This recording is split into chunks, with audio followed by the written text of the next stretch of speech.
gracia y la paz de Dios nuestro Padre y del Señor Jesús con todos los hermanos. Le agradezco al Señor que me permite de nuevo ver vuestros rostros. Vamos a hacer una oración al Señor, como se ha estado cantando. El Señor, en su bondad infinita, que tomó siempre la iniciativa a nuestro favor, creándonos aún sabiendo cómo habíamos sufrido su corazón, aún así nos creó, porque Él tiene un precioso plan, un precioso deseo y propósito en su corazón que Él va a cumplir. Él tomó una decisión de hacer ese hombre colectivo que llenaría toda la tierra para contenerlo a Él, para representarle, para delegarle el señorío y el dominio en las cosas que Él ha hecho. Como decía el salmista, ¿qué es el hombre para que tengas de él memoria? Lo coronaste de honra y de gloria y lo pusiste sobre las obras de tus manos. No es algo que merecemos, pero es algo que Dios quiso, porque Él es un Padre. Y si nosotros, siendo padres terrenales, queremos lo mejor para nuestros hijos, imagínense nuestro Padre Celestial, ¿de qué es capaz? Nos creó a su imagen y semejanza para señorear donde estaban señoreando otros, pero Él quiere que sean sus hijos. Él decidió llevar muchos hijos e hijas a la gloria, y para eso nos hizo, y también para eso nos ha redimido, y también para eso continúa trabajando en nosotros, gracias a Dios. Pero vamos a orar al Señor, vamos a inclinarnos ante Él, descansando en el régimen de esa gracia y del Espíritu, porque nunca podremos estar delante de Él en la base de la justicia propia, sino en la base de la fe, de haber recibido su amor y estar abiertos a seguir recibiendo más en su Hijo. Vamos a encomendarnos a Él, vamos a pedirle con confianza y simplicidad de que el Señor adelante lo suyo entre nosotros y con nosotros. Oremos, hermanos. Querido Padre, en el precioso nombre de tu Hijo que nos diste, ningún otro nombre para ser salvos, en ese nombre de tu amor, te recibimos, te reconocemos, nos inclinamos y te veneramos y adoramos, Señor. Pedimos, ya que prometiste estar donde dos o tres estamos reunidos en tu nombre, y en ningún otro nombre queremos estar. No queremos estar en nosotros mismos ni estar en otro espíritu, sino en el tuyo, Señor. Y por eso, por tu gracia y en el nombre del Señor Jesús, tu Hijo, nuestro Salvador, en ese nombre levantamos nuestra voz, nuestra esperanza, nuestra mirada, nuestra fe, la que tú nos das con tu palabra, porque la fe que tenemos ha nacido de tu testimonio. Señor amado, adelanta lo que de verdad es tuyo entre nosotros, conquístanos un poco más, esclarécenos, dirige nuestras consideraciones, estemos delante de ti, mirando a ti sin ser distraídos, y que tú puedas hablar. Concédenos la sensibilidad y el quebrantamiento para la obediencia necesaria a ti, para el seguimiento a ti. Oh Señor, queremos que tú quebrantes nuestras durezas, la dureza de nuestro hombre exterior, de nuestra alma, para que tu Espíritu pueda conducirnos y nosotros seamos sabios y cuerdos y no necios ni locos. Ayúdanos, Señor, que tu Espíritu pueda vivificar nuestro espíritu y puedas iluminar nuestros entendimientos y conquistarnos para ti, Señor, porque tu palabra nos dice que tu Espíritu nos anhela celosamente. Nosotros también queremos anhelarte, Señor, buscarte, y sabemos que necesitamos la operación de tu Hijo y de tu Espíritu en nuestro ser para volvernos a ti. Señor, ábrenos tu palabra, háblanos, conquístanos, porque queremos seguirte, queremos amarte, queremos adorarte, queremos alegrar tu corazón, y para eso tomamos del Hijo tuyo, que nos has dado por alimento y que es nuestro todo. Nada tenemos sino manos vacías en nosotros mismos, pero tú puedes llenar nuestras manos vacías con el don de tu Hijo, la dádiva de la vida eterna, el don de tu Santo Espíritu, Padre. Guárdanos de nosotros mismos, guárdanos de tu enemigo, que es nuestro enemigo. Guárdanos y defiéndenos para ti. Afírmanos y plántanos en ti, en tu resurrección, en tu gloria. En el nombre del Señor Jesús. Amén.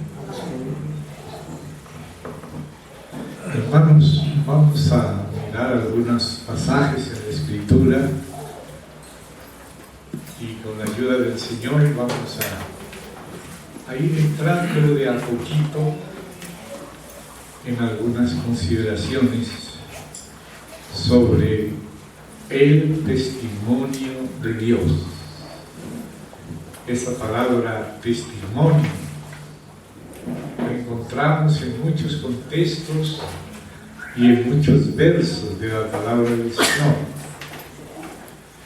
Entonces vamos a acercarnos a ese testimonio de Dios, variado, progresivo, y vamos a empezar por el testimonio de Dios en el atrio, a la luz de la naturaleza, porque realmente estábamos perdidos y Él fue el que vino a buscarnos y nos introdujo por su Hijo primeramente al atrio, y claro, Él va conduciéndonos al lugar santo y también al Santísimo, pero por hoy vamos a comenzar viendo ese aspecto del testimonio de Dios en el atrio, a la luz de la naturaleza, para poder seguir de ahí hasta lo más íntimo que el Señor nos concede llegar. Entonces, si ustedes quieren acompañarme a algunos versos donde se nos habla de este primer aspecto, vamos al libro de los Hechos de los Apóstoles, y vamos a el medio del libro, tiene 28 capítulos, entonces vamos al capítulo 14, Hechos, capítulo 14.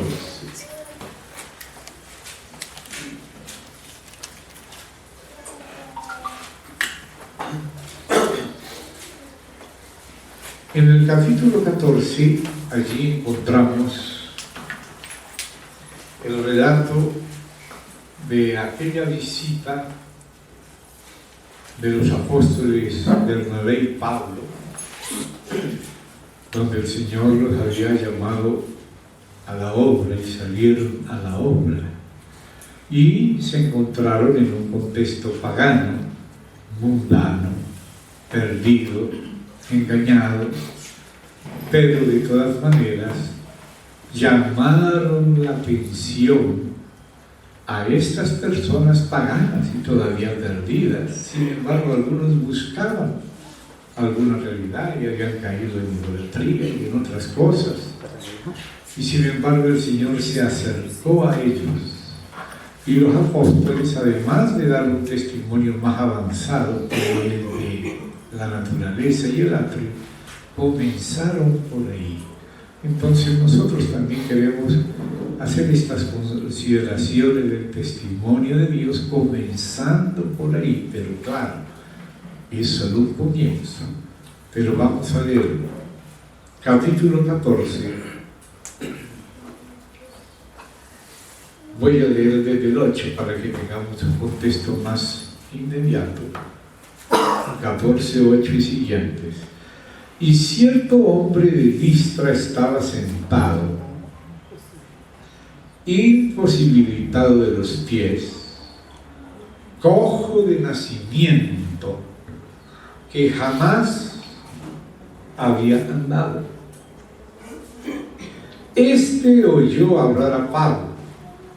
Este hablar de Pablo no pertenece al testimonio en el atrio a nivel de la naturaleza, es un testimonio ya más avanzado.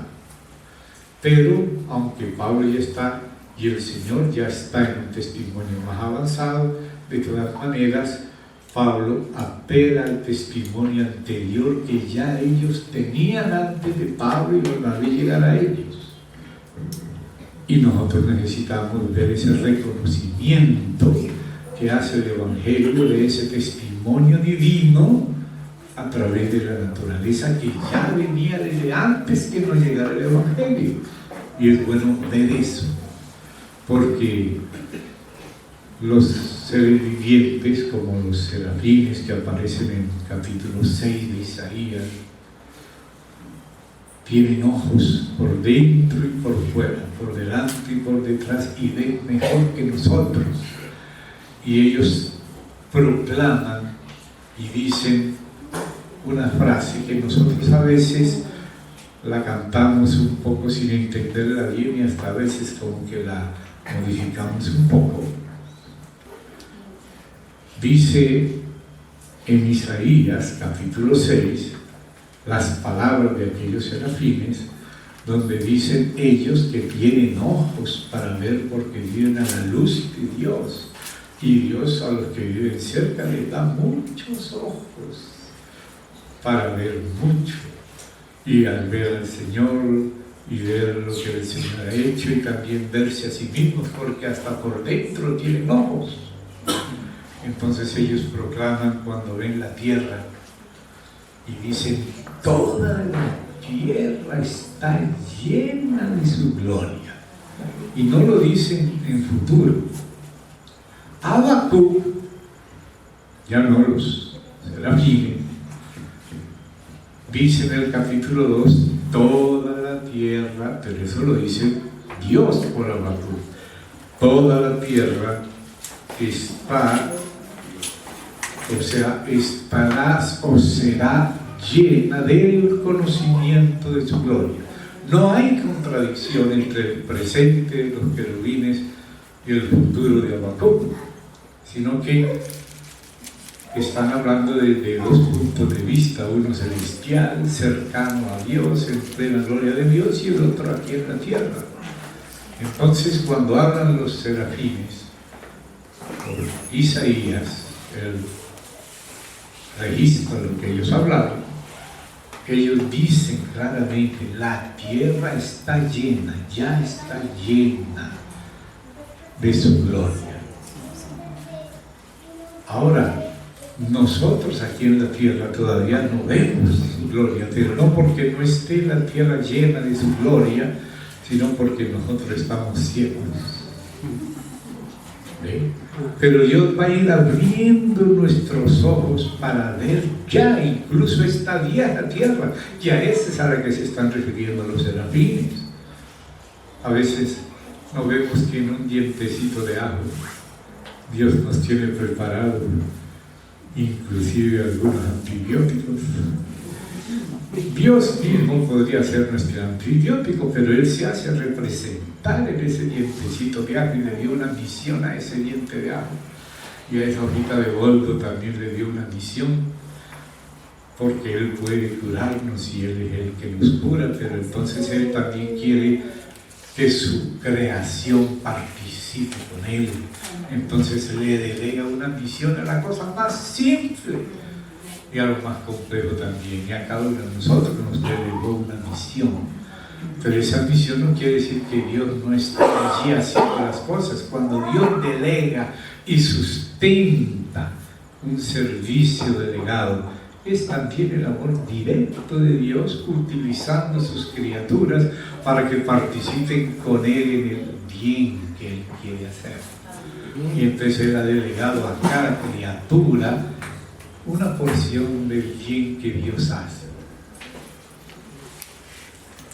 Y entonces, por eso es que los serafines veían en todos los detalles la gloria de Dios. Y veían que la tierra estaba llena de la gloria de Dios.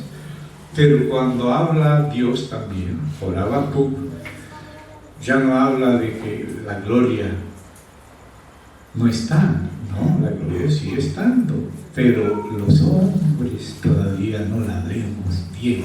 Dios tiene que ir ungiendo nuestros ojos para ver a Dios detrás de todas las cosas. Aunque no somos panteístas, no estamos diciendo que las cosas sean Dios, pero son creación de Dios en amor. Y un amor que otorga una misión de hacer un bien que hace Dios a través de las criaturas que Él quiso crear. Porque Dios quiere que sus criaturas participemos de Él. Y le dio cierto señorío a cada criatura. Le dio una misión, le dio unas capacidades, y que son expresión del amor de Dios. Y son el amor de Dios, aunque las cosas no son Dios. No estamos llamándole Dios a las cosas. Ellas son creaciones de Dios, pero son creaciones buenas. Todo lo que hizo Dios era bueno, y cuando hizo al hombre antes de la caída era muy bueno. Varón y hembra, bueno en gran manera. Y esa bondad es la de Dios. Y como Dios es bueno, hizo las cosas buenas y le dio misiones buenas y distintas, pequeñitas y grandes. Pero un día toda la tierra será llena del conocimiento de su gloria, que es lo que nos dice Dios por Habacuc. Ya está llena de su gloria, pero no lo estamos viendo. Un día veremos un poquito más, y después mucho más, y después mucho más, y estaremos viendo a Dios detrás de todo. Porque fíjese que el objetivo de Dios es llenarlo todo, en todo.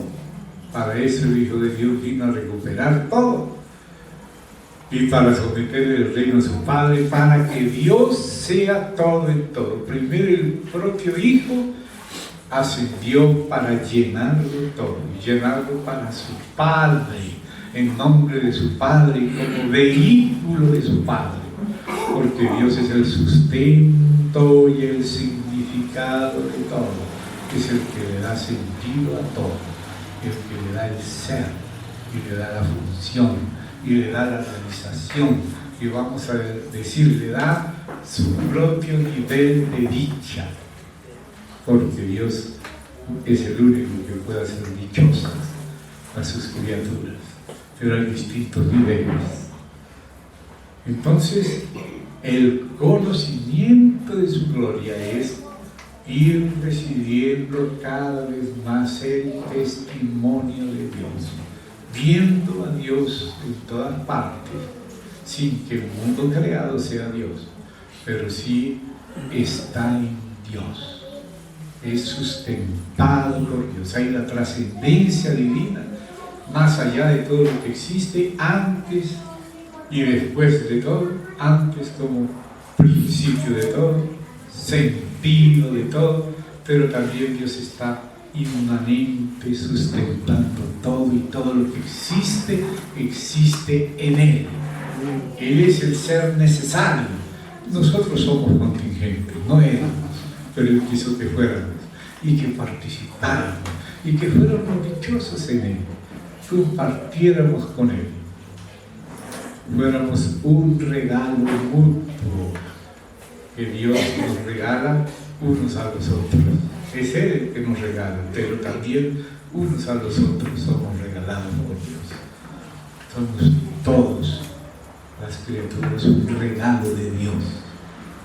Incluso lo que Él permitió temporalmente del mal, como dice el dicho, no hay mal que por bien no venga.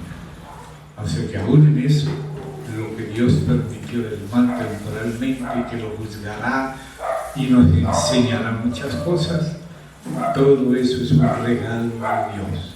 Y debemos honrar a Dios y no protestar, sino agradecer a Dios su sabiduría, creemos en su sabiduría suprema y en su amor supremo.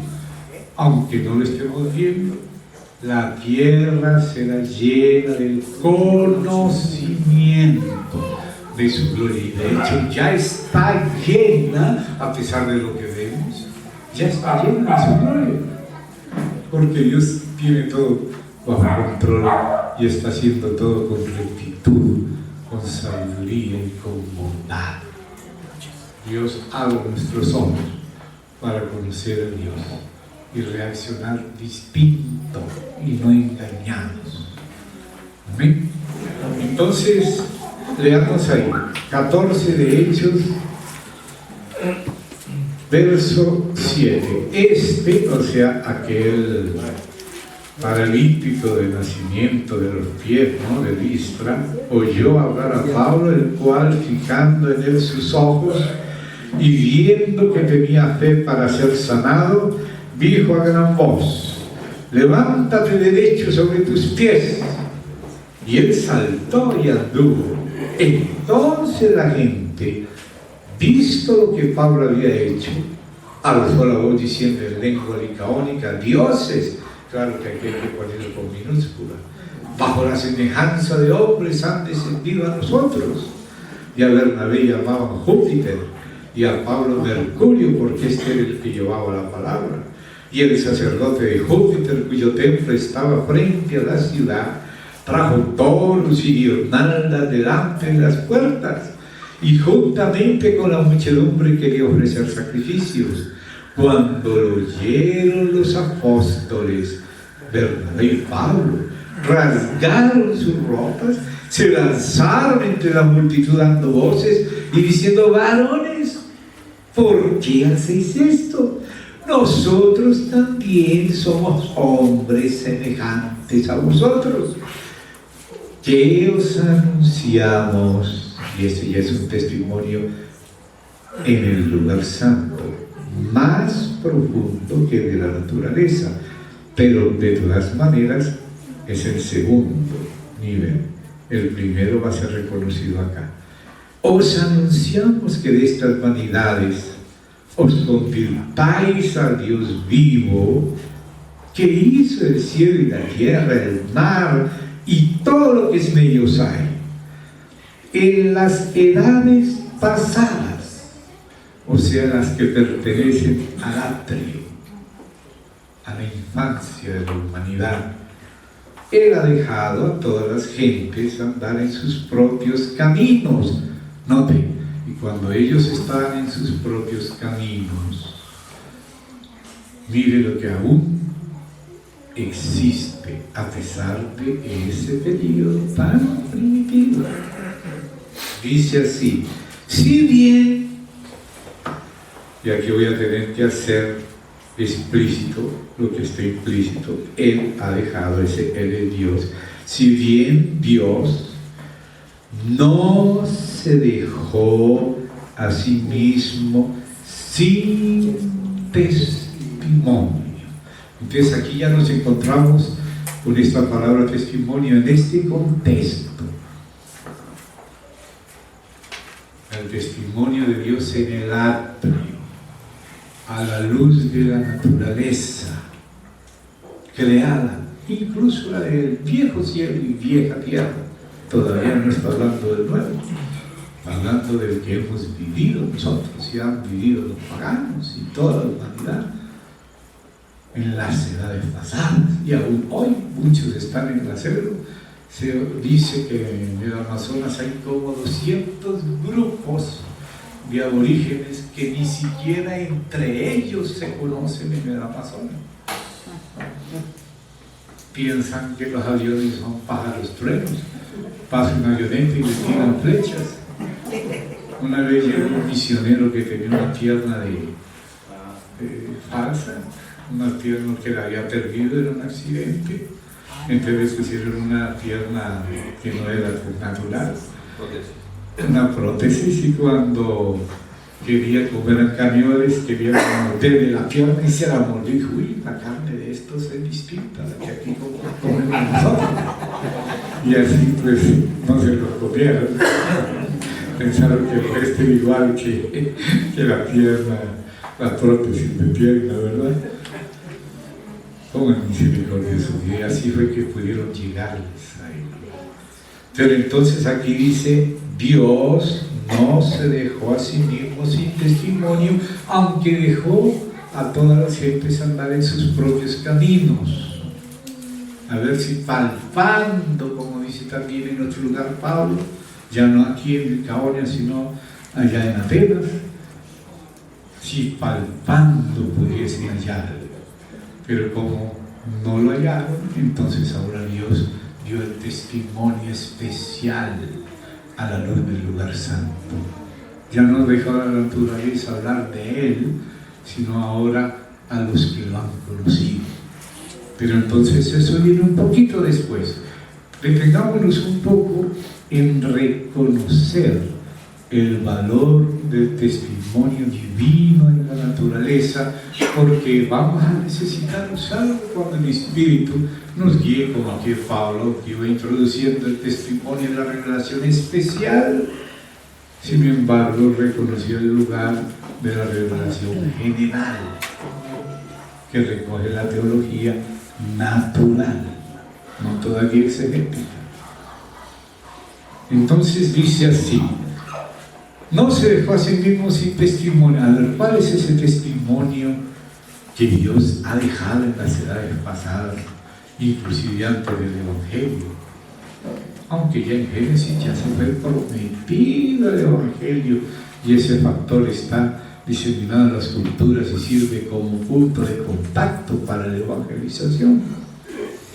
Pero mientras tanto aquí menciona unas cosas claves que constituyen el testimonio de Dios, que Él no se dejó sin testimonio aún en esas edades pasadas, cuando no llegaba el Evangelio ni la Biblia. Pero Dios sí, y dice cómo: haciendo bien. No estamos hablando que hasta una hojita de oro es la bondad de Dios, un diente de ajo es la bondad de Dios. Entonces, ese bien que nosotros recibimos de múltiples maneras es un testimonio de Dios, pero no lo estábamos viendo, ni lo estábamos disfrutando como debiera, ni agradeciéndolo, ni reconociendo quién estaba dando testimonio de sí a través del bien que recibimos de todas las criaturas, todo el tiempo. Y luego dice más: dándonos lluvias del cielo.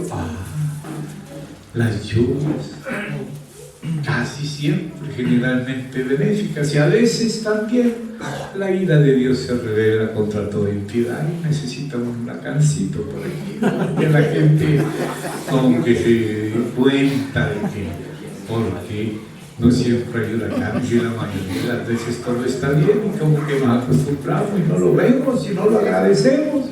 Pero cuando viene el huracancito, ahí como que, entonces por eso dice: dándonos lluvia del cielo y tiempos fructíferos.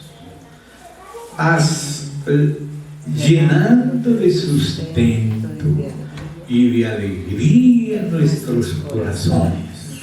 Entonces, con esas frases que Pablo acumuló allí, cada una muy diciente, ahí Pablo mismo nos está enseñando que sí hay testimonio de Dios a nivel del atrio, para introducirnos al atrio, a la luz de la naturaleza, lo que los serafines ven y lo que nosotros empezamos a ver. Pero la tierra será llena del conocimiento de esa gloria de la cual ya está llena, pero todavía no la conocemos. Pero sus hijos empezamos a tener los ojos abiertos. Ya Pablo los tenía abiertos y les mostraba esos detalles a los paganos, a los idólatras, a los que estaban ciegos, para que empezaran a ver. Y aquí nos estamos deteniendo en eso, porque necesitamos unirnos de ese testimonio para que lo pueda usar el Espíritu Santo con nosotros cuando Él quiera, cuando Él nos prepare la ocasión. Y diciendo estas cosas, difícilmente lograron impedir que la multitud les ofreciera sacrificio. Ya después cambiaron estas personas tan padres y ya apedrearon a estos queridos hermanos nuestros que ni siquiera aceptaron los sacrificios de ellos. Ahora los apedrearon. Primero les sacrificaban todo, les ponían guirnaldas y todo, pero ahora después hacían de voluble la carne. El conocimiento natural no nos deja conocer el sí y no al mismo tiempo.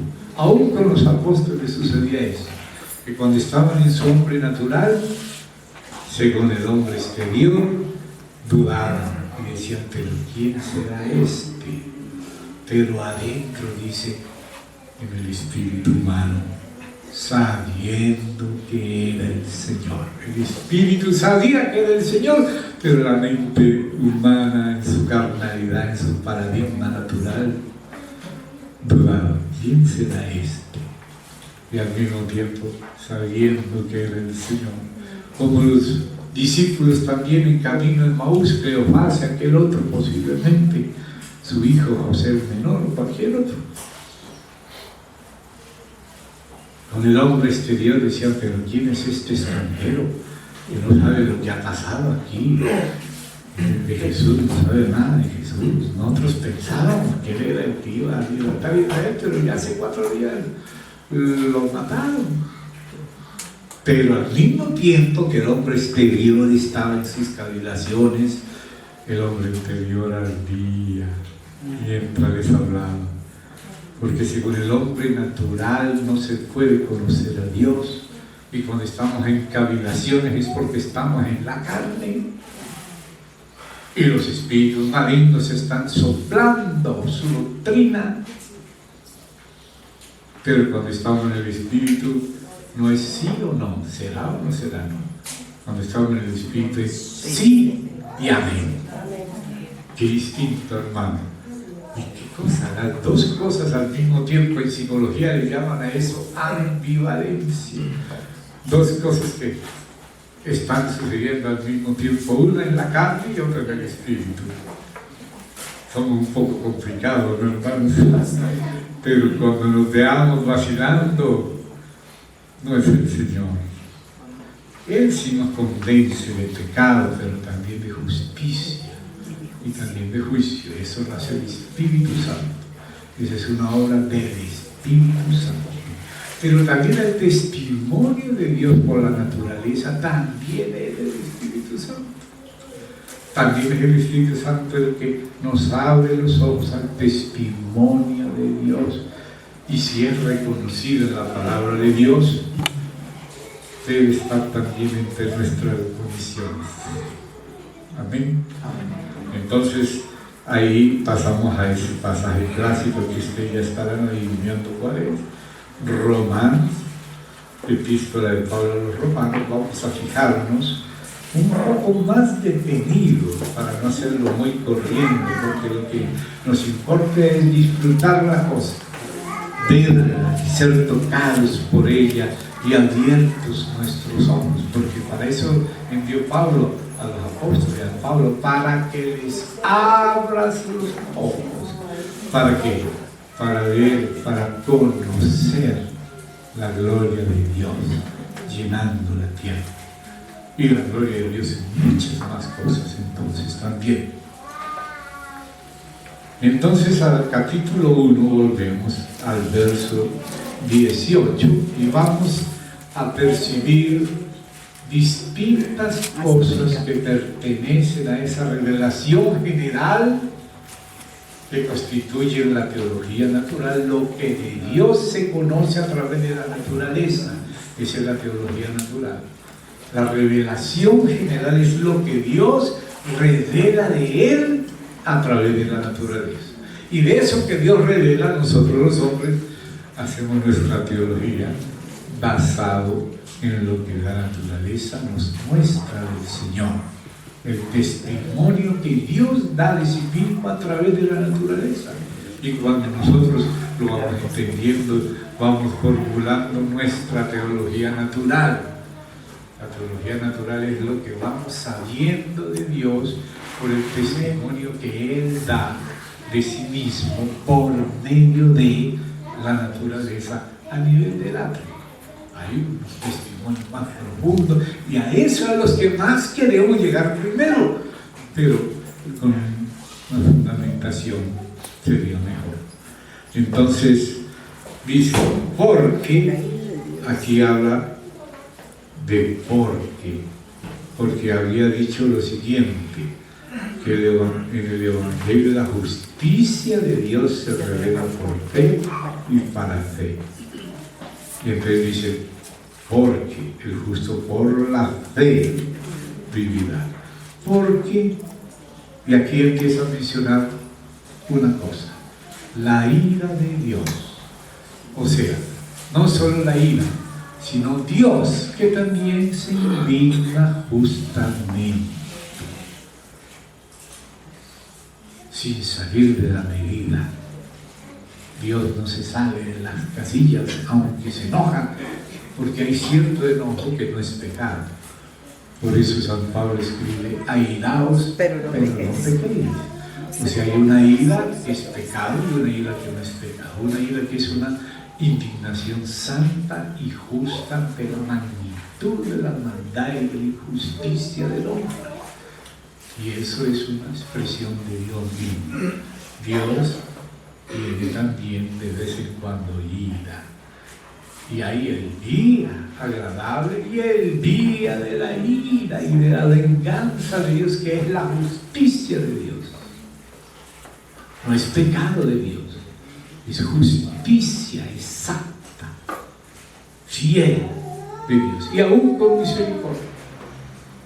En tu vida, le decía Jacob, acuérdate de tu misericordia, lo cual es posible para Dios. Dios puede estar juzgando al mundo por la maldad del mundo y al mismo tiempo estar teniendo misericordia. Pero ya se dan cuenta que hay algo que se llama la ira de Dios, que se revela con D corta de revelación, no con D larga de rebelión. Se revela. Y se revela desde el cielo. Y se revela contra toda impiedad de los hombres que detienen con injusticia, escuche esa palabra, la verdad. O sea que hay algo de la verdad, no estoy diciendo todo, pero sí algo de Dios que se revela a través de la naturaleza y que los hombres con pecado, con injusticia, con impiedad, detienen la verdad. La verdad está ahí, pero los hombres son culpables de no querer reconocer a Dios. Y por eso es que en la segunda de los Tesalonicenses, en el capítulo 1, Dios dice que Él va a castigar no solo a los que conocieron y desobedecieron, sino a los que no conocieron a Dios. También esos serán castigados, porque no hubieran podido conocer Porque Él no se dejó sin testimonio. Entonces, los que no conocen también serán juzgados porque hubieran podido conocer. Entonces, por eso aquí, donde dice la verdad, esta verdad es el contenido de la revelación general de Dios a nivel del atrio, a la luz de la naturaleza. No necesariamente haber conocido la Biblia o el Evangelio de la Iglesia o el pueblo de Israel, que también son testigos, pero no hemos llegado a considerar todavía eso. Estamos todavía en el atrio. Entonces dice así. ¿Por qué? Porque está hablando aquí de injusticia, impiedad y de una verdad que tenemos los hombres de manera inexcusable. Entonces explica, porque, entonces note, lo que aquí dice la verdad equivale a lo que dice en el 19, lo que de Dios se conoce. No es todo, pero si hay algo de Dios que se conoce y que es manifiesto, no está oculto, no. Les es manifiesto porque pues Dios se lo manifestó. O sea, hay una verdad que consiste de lo que se conoce de Dios a través de la naturaleza porque Dios lo ha manifestado. Dios no se ha dejado sin testimonio, ha manifestado algo de sí mismo que es verdadero y se le llama la verdad, no es toda. ¿Y cuál es esa verdad? Lo que de Dios se conoce que Él manifestó a través de la naturaleza. Y ahí empieza a decir algunas de las cosas de esa verdad acerca de Dios que Él manifestó y manifiesta a través de la naturaleza. ¿Y cuáles son? Aquí dice, porque las cosas invisibles de Él son invisibles al ojo natural, pero se hacen manifiestas al entendimiento y a la conciencia, al alma y al espíritu, no solo a los ojos, no a los ojos, porque no es para los sentidos. A Dios no se le conoce según la carne, con los sentidos, sino con el espíritu. Y el alma es la intérprete del testimonio de Dios en el espíritu, y de lo que pasa en nuestro espíritu. Nuestra alma es la intérprete. Entonces mire lo que dice acá, las cosas invisibles de Él, y va a mencionar tres primeras, aunque ya mencionó verdad, ya mencionó ira de Dios, indignación santa, ya hizo discernir lo que es santo y lo que es impío y lo que es injusto. Eso se conoce a través de la naturaleza. Incluso aquellas tribus que estamos mencionando en el Amazonas castigan el incesto y castigan cosas sin conocer a Moisés, sin conocer a Pablo, sin conocer a Jesús. Solo ellos mismos se dan cuenta porque tienen la obra de la ley escrita en su conciencia, o sea, en su naturaleza humana. Porque uno dice, pero qué malo tiene fornicarse, eso es muy agradable. Y sobre todo con la mujer del prójimo, como canta por ahí una cantante que no sabe por qué se vuelve loca cuando está pecando. ¿No dice así una cantante por ahí? Bueno, ustedes no se acuerdan, ojalá pues no se topen con eso, pero algún día quizá yendo en un bus o cualquier parte van a oír una cantante que canta así. Pero entonces ahí se da cuenta, ¿no? Tienen conciencia. Y dice, su eterno poder y deidad. Ahí van tres palabras claras. Si hay eterno poder y eterna deidad, hay eternidad. Y eso es la eternidad divina.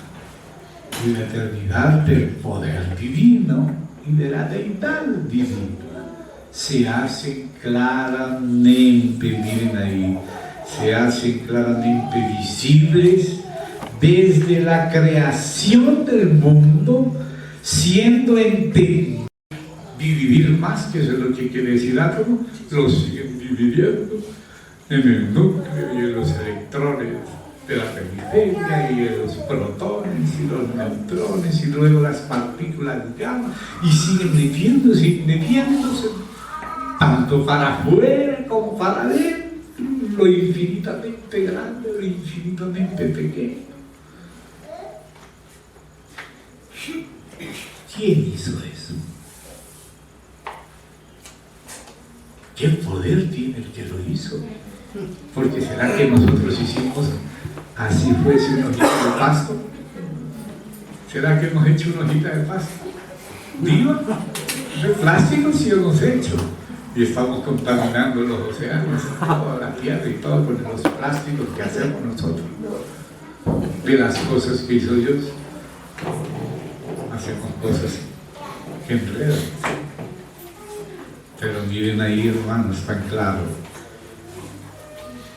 Siendo entendidas la eternidad del Todopoderoso y la divinidad, claramente visible de la creación del mundo, o sea, del cosmos, siendo entendidas que su eternidad, ¿acaso no tenemos ejemplo eso de paganos? ¿No nos acordamos, por ejemplo, de Aristóteles, que era un filósofo pagano, no era cristiano ni judío, pero él escribió 2 libros? Primero se puso a analizar las cosas y escribió el libro de la física de Aristóteles. Pero analizando la física, tuvo que escribir otro libro, la metafísica. ¿Cómo salió el asunto de la metafísica? Porque él decía, bueno, esto está hecho por esto otro. Esto no se hizo solo. Tuvo que haber un motor suficientemente capaz de hacer mover a este otro. Pero ya este quién hizo mover otro. Y a este otro. Y otro. Y otro. Y por fin fue honesto Aristóteles. Hoy muchos no quieren decir, vamos a cambiar el cómo por el quién. Se quieren seguir en el cómo para no encontrarse con el quién que está detrás del cómo. ¿Quién hizo eso? No cómo, sino quién. ¿Quién lo pensó? ¿Quién lo planeó? Y Aristóteles dijo, uy, necesariamente tiene que haber un motor inmutable que nadie lo mueve, pero que mueve a todos los demás y hace que este mueva al otro y el otro al otro y el otro al otro, pero él no es movido por nadie, es eterno. Amén. Con su mente natural llegó a la conclusión de que detrás de la física está la metafísica, más allá de la física, y que es el creador. Y por eso es que Tomás de Aquino incorporó ese argumento cosmológico, que quiere decir, hay alguien que tuvo el poder de hacer las cosas sin ser hecho por nadie. El ser necesario, los demás somos contingentes, creados por el otro, a veces a través de otros, pero a veces directo. Creación, formación, hechura, composición son los verbos que usa Dios respecto de lo que Él ha hecho. Isaías 45:18, que sería necesario traer él con más detalle después, pero por ahora vamos por partes. Dice, pues, habiendo conocido a Dios, note, detiene con injusticia la verdad de lo que de Dios es conocido, porque Dios lo manifestó, es la verdad. Lo que de Dios se conoce que Él manifestó. Y eso es lo mismo que dice aquí, habiendo conocido a Dios, o sea, al creador de todo, y al que le dio el sentido a todo, o sea, y la causa eficiente, que tenía que tener la suficiente eficacia para poder crear lo que está creado, pero también la causa final, no que se termina, sino el objetivo. Dios le dio un objetivo, como decíamos, una misión hasta cada partido. Es que tú miras una célula y miras la mitocondria. La célula es toda una fábrica para producir proteínas y otras cosas. Un biólogo llamado Michael Day, que escribió el libro La caja negra de Darwin, se puso a estudiar las células y se dio cuenta que las células se movían en el plasma por unos pelitos que se salían de la membrana, que se llaman cilios, y se puso a estudiar la complejidad de un cilio. Reprodujo el cilio en escala mayor, era con rotores y un montón de cosas, un pelito de una célula para poder nadar la célula en el plasma sanguíneo. Era cada pelito una complejidad que para hacerla grande era todo una fábrica. Es como si alguien viene y me dice, oiga, y esta enciclopedia británica, ¿cuánto demoró en ser hecho? No, eso fue en el Big Bang, explotó y salió la enciclopedia británica. ¿Quién se comería ese cuento? Los evolucionistas se lo están comiendo. Pero me parece que es que no quieren ver. Por eso están ciegos y no ven la gloria de Dios. No porque no esté, no sea claro, no sea evidente, sino porque no quieren. Detienen con injusticia la verdad. Entonces ahí sigue diciendo y dice, habiendo conocido a Dios, no le glorificaron como a Dios. Por eso habla de impiedad e injusticia.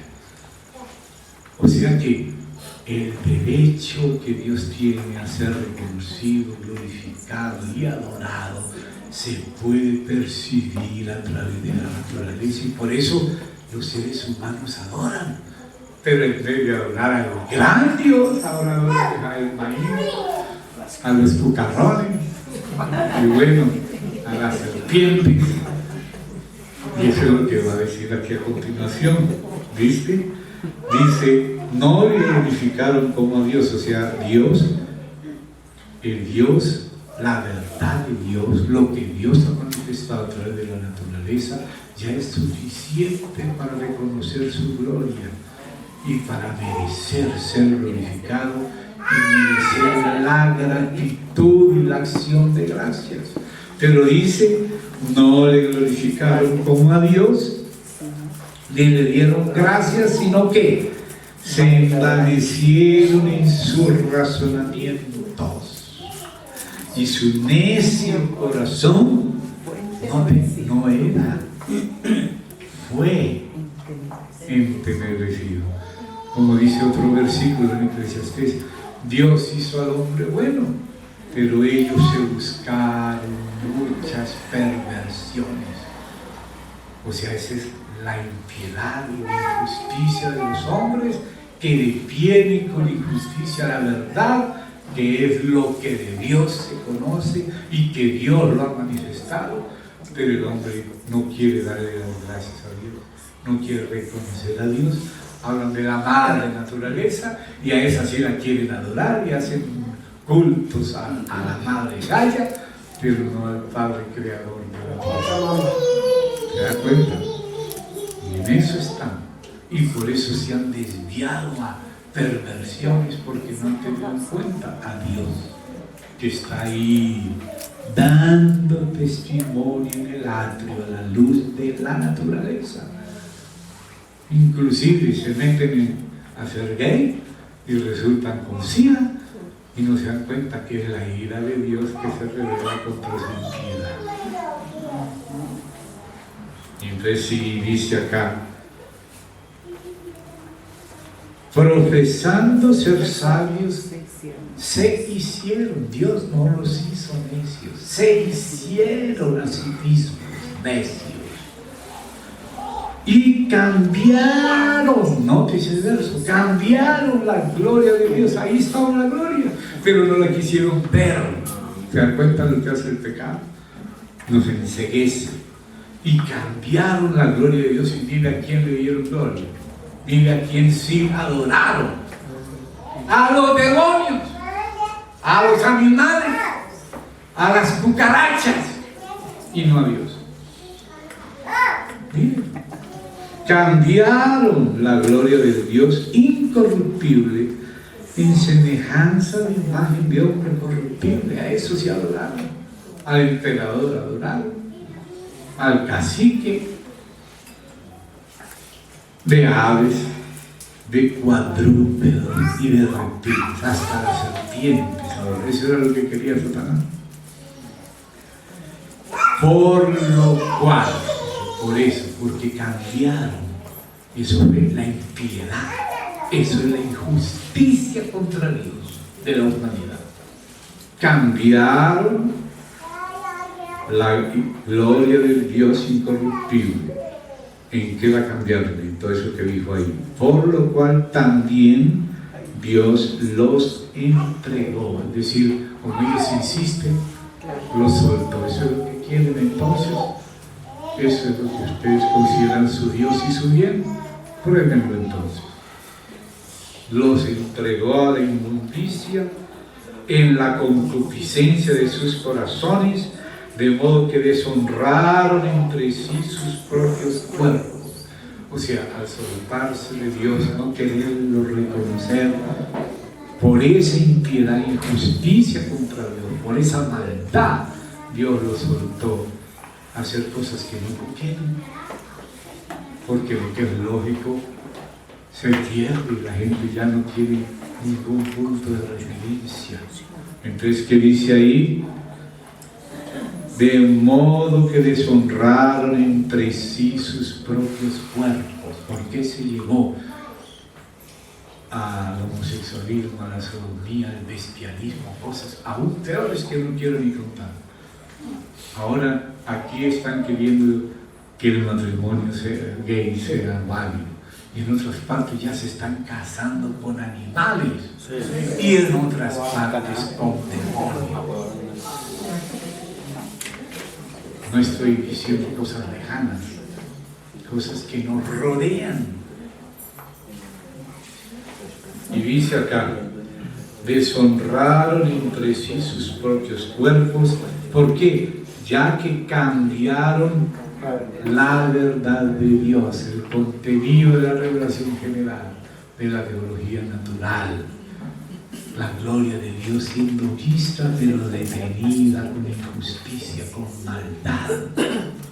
Entonces dice, cambiaron la verdad de Dios, esa que empieza a hablar desde antes, por la mentira. Ya no es una mentira, no, la mentira, el sistema, el paradigma falso, mentiroso, en vez de la cordura y la verdad, la falsedad y la locura y el absurdo. Los filósofos ateos llegaron al absurdo. Gracias a Dios que uno de existencialista, el absurdo, Jean-Paul Sartre, los 2 últimos años de su vida reconoció a Dios, gracias a Dios. Y el propio Nietzsche confesó a Jesús al final de su vida, gracias a Dios.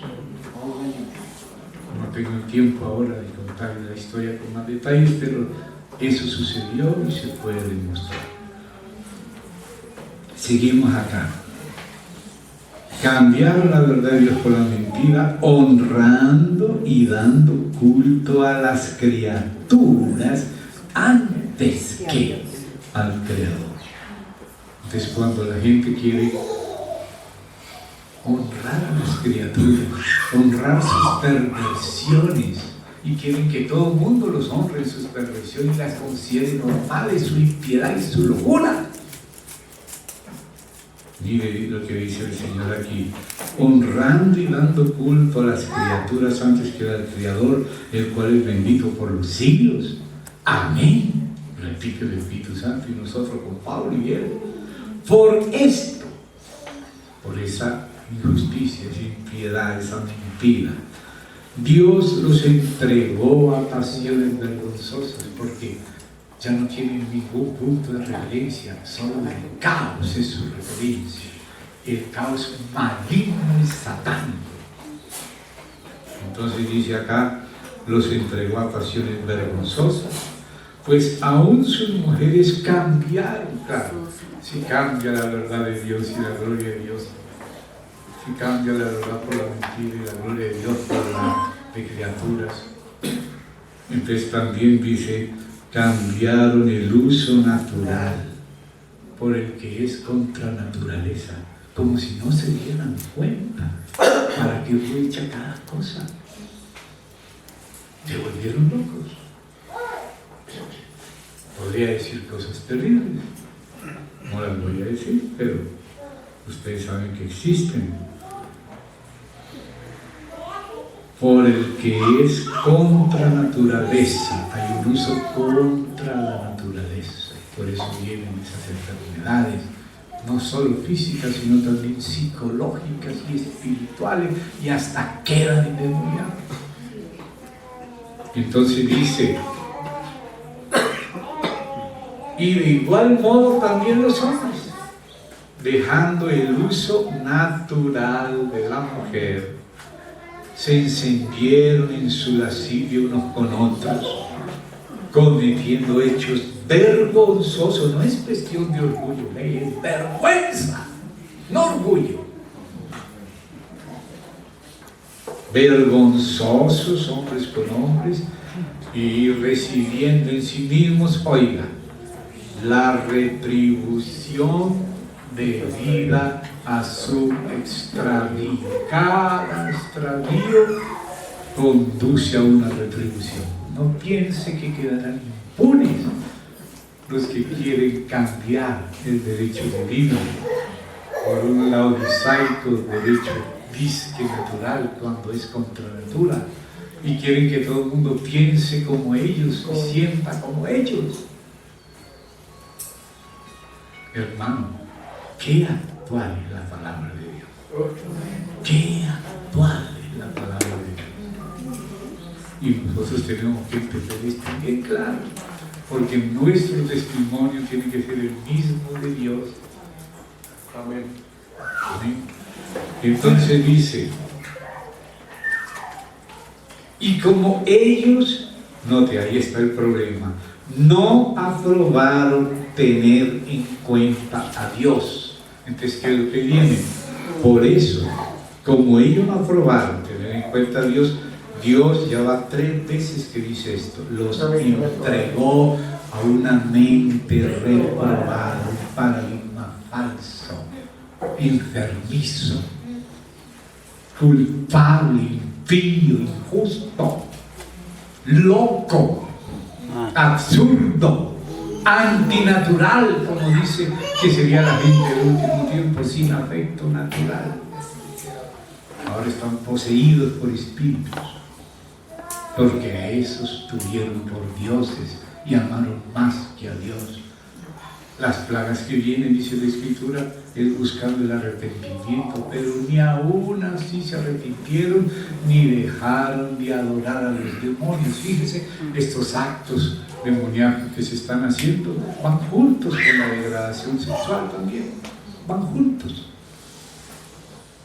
Son ellos en su sacerdocio macabro que están dañándose a sí mismos, dañando a los niños, comiendo seres humanos, haciendo las cosas más horribles. Eso es una locura. Y dice entonces aquí,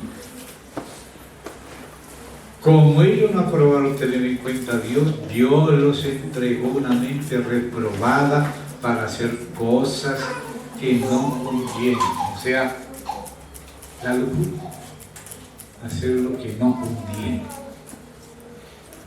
La cordura es saber lo que conviene y lo que no conviene, esa es cordura.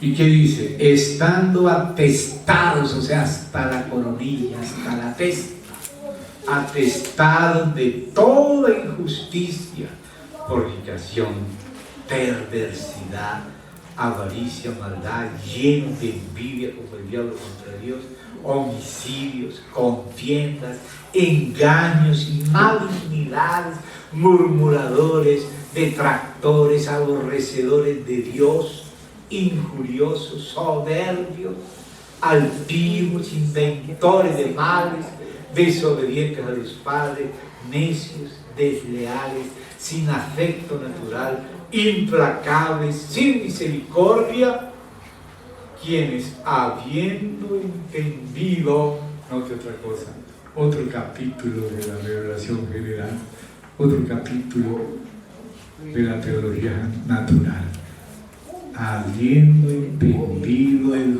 juicio de Dios. No es que ellos no entienden, ellos entienden. Por eso aborrecen a Dios para no aborrecerse a sí mismos, pero hasta a sí mismos se aborrecen. Porque aún el cruel se atormenta a sí mismo. Entonces dice acá, quienes habiendo entendido el juicio de Dios, ¿cuál es ese juicio? Que los que practican tales cosas son dignos de muerte. No solo las hacen, sino que también se complacen con los que las practican. Pero luego Pablo pasa más allá del mundo pagano ahora al mundo judaico y dice: por lo cual eres inexcusable, hombre, quien quiera que seas tú que juzgas, pues en lo que juzgas a otro te condenas a ti mismo, porque tú que juzgas haces lo mismo. Mas sabemos el juicio de Dios, donde más sabemos, verso 2:2, el juicio de Dios contra los que practican tales cosas es según verdad, no de esa verdad que nos quieren recortar, incluso del gobierno. Entonces dice: y piensas esto, oh hombre, tú que juzgas a los que tal hacen y haces lo mismo. ¿Piensas? Vuelvo y repito lo que está aquí implícito, ahora lo ves explícito. ¿Piensas que tú escaparás del juicio de Dios? ¿O menosprecias la riqueza de su benignidad, paciencia, longanimidad, ignorando que hay algo que no hay que ignorar? Que su benignidad te guía al arrepentimiento. Pero por tu dureza y por tu corazón no arrepentido, atesoras para ti mismo ira. Qué terrible tener un tesoro de ira en contra de nosotros. Atesoras para ti mismo ira para el día de la ira y de la revelación. La revelación también es del justo juicio de Dios. También hay gloria, también hay gracia, pero también la revelación contiene el justo juicio de Dios. El cordero también es león. No es solo león, y no es solo cordero, es cordero león. El cual pagará a cada uno conforme a sus obras. La gente piensa que habrá impunidad. No habrá impunidad. Vida eterna a los que perseverando en bien hacer buscan gloria y honra e inmortalidad, pero ira y enojo a los que son contenciosos y no obedecen a la verdad, sino que obedecen, sí, a la injusticia. Tribulación y angustia sobre todo ser humano que hace lo malo. El judío primeramente, porque fue al que Dios le reveló, y también el griego. Pero gloria y honra y paz a todo el que hace lo bueno, al judío primeramente y también al griego, porque no hay acepción de personas para con Dios, porque todos los que sin ley han pecado, sin ley también que perecerán. No piensen que serán absueltos porque no conocían la ley. ¿Acaso no tenían conciencia? No conocían a Moisés ni el Antiguo Testamento ni el Éxodo, pero conocían si le robaron su esposa, cuán desagradable es, si le robaron, si le mintieron, si lo hirieron. Entonces, ¿cómo va a robar? ¿Cómo va a matar? ¿Cómo se va a llevar la mujer del otro? Etcétera. Y cuando le hacían eso a él, sabía que estaba mal. Cuando hace lo mismo, no está mal también igual. Pero es que queremos tener una medida a favor nuestro y otra contra nosotros. Ay, ay, ay. Pero entonces dice así: ira y enojo a los que son contenciosos y no obedecen a la verdad, sino que obedecen a la injusticia, tribulación y angustia sobre todo ser humano que hace lo malo, el judío primeramente y también el griego, pero gloria y honra y paz a todo el que hace lo bueno, al judío primeramente y también al griego, porque no hay acepción de personas para con Dios, porque todos los que sin ley han pecado, sin ley también perecerán, y todos los que bajo la ley han pecado, por la ley serán juzgados, porque no son los oidores de la ley los justos ante Dios, sino los hacedores de la ley serán justificados. Aquí parece que Pablo está de acuerdo con Santiago, no sobre la base del perdón, sino sobre el fruto que se espera de la gracia. Cuando la gracia recibida por la sola fe, tiene un fruto. Y a eso es lo que Pablo con Santiago se refiere acá. Y dice: porque cuando los gentiles que no tienen ley hacen por naturaleza lo que es de la ley, estos, aunque no tengan ley, son ley para sí mismos, mostrando la obra de la ley escrita en sus corazones. Tenemos corazón, dando testimonio. Mira, el testimonio también de Dios a través de la naturaleza, pero ahora de la naturaleza humana, incluso del espíritu humano, que es parte de la naturaleza humana, la conciencia. Existe la conciencia. Entonces dice: dando testimonio su conciencia. Entonces hay algo que se llama el testimonio de la conciencia. Es algo natural. Fíjese que el filósofo Emmanuel Kant quiso tratar de librarse de los argumentos teológicos y contra ellos luchó en su famosa obra Crítica de la razón pura, pero después que terminó no estaba tranquilo en su conciencia y tuvo que escribir otra obra que se llamó Crítica de la razón práctica, donde hablaba del mandato categórico de la moral en la conciencia. Aunque él quería deshacerse criticando la razón pura, tuvo que dar lugar a la razón práctica y descubrir el mandato categórico de la ley moral en el corazón, aunque quería deshacerse de todos los argumentos para quedar libre para hacer lo que le da la gana, pero aunque hacía lo que le daba la gana, no estaba en paz. ¿Por qué no estaba en paz? También Nietzsche, cuando quería cambiar los valores en la voluntad de poder, así se llamó ese libro de él, se topó con otro tema que se llama el eterno retorno, y fue el penúltimo de sus libros, no el último. Y en el eterno retorno decía que el hombre que había querido cambiar los valores por otro, establecer los suyos propios y no los de Dios, se tenía que comer lo que había escogido, que todo lo que había hecho iba a retornar otra vez. Lo que tú hiciste se hará contigo, lo que salió mal de ti lo vas a cosechar tú. Y eso es en síntesis la recapitulación de Nietzsche en su libro El eterno retorno. Él luchaba contra los valores absolutos divinos y quería establecer los suyos propios, pero no podía hacer que tuviera recompensa buena lo que él hacía mal. Porque si realmente podemos nosotros establecer valores y escogemos la maldad, la soberbia, el orgullo como él escogió, pero no le resultaba dulce.